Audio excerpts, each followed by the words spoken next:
Hi, how are you? Good.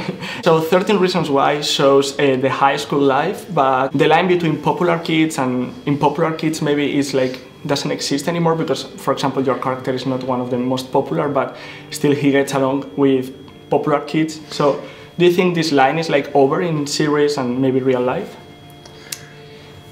I don't know if the line is over in real life because I think, or in the show, because I think that there's definitely a divide between certain people in the school and the show.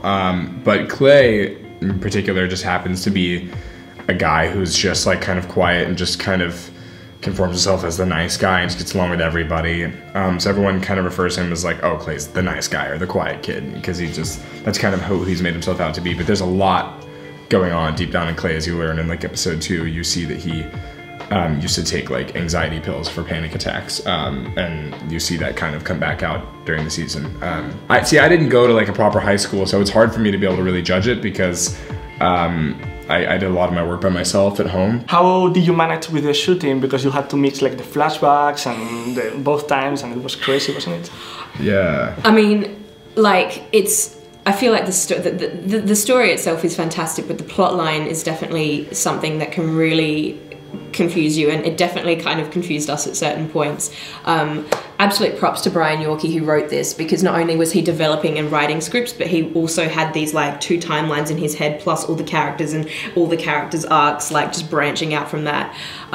So yeah, I mean, there were definitely times where we'd be in a room and it would be like 8 people like, wait, I'm not meant to be in this scene, wait, yes, no, you're right, no, but wait, this, and then you'd have like cross-referencing and all this, and I was a bit of a nerd and tried to keep on top of it by making a little book with all like the dates and all of the scenes. Book. I was just going purely by memory and hoping I was getting everything right. And did a fantastic job. Job. So Clay, Dylan, I think you didn't want to read the book, but Katherine, I think you did.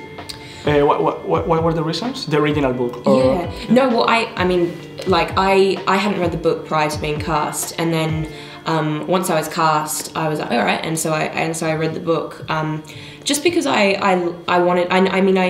knew that the series would probably be different, and so there's always that element of juggling, like, do I want to read the book and like, will that mess me up when I look at the series? But I personally wanted to read it because, you know, it's an international bestseller and it's affected so many people's lives that, you know, I really wanted to know where this story came from. And so I'm glad I did, but I'm also really glad that we got to do the series and expand on the book.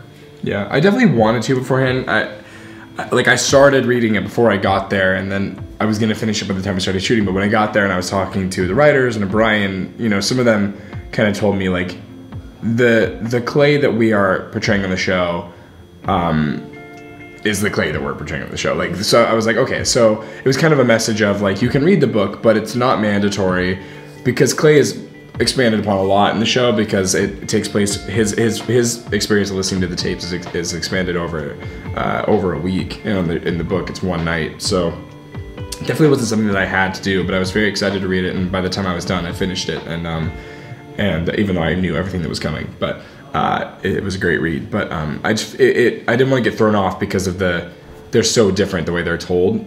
How was it working with Selena? Because she took this story really, really personal, I think. Really serious. And actually your character was gonna be played by her initially, maybe? Yeah, I mean, I wasn't around for that, and yeah, she went through a lot of they went through a lot of like starts and stops, I think. But yeah, well, I feel like this series as well has been such a long time in the making, and it really couldn't be in any better hands. You know, I have absolute props and praise for Selena, and also for her mum Mandy, for picking this up and taking the initiative to stick with it until they were totally happy with who was who was doing it and how it was gonna kind of like pan out, because I think that this book meant a lot to Selena, and it means a lot to literally like millions of, I don't know, maybe millions of people, and if it's told right, it has the potential to change lives. So that was definitely a really incredible experience, and I'm so proud and so chuffed that I was able to kind of work with them and be on this project. Okay, thank you very much. No, thank you. Thank you so much. I love the show. I want to see it. So cool.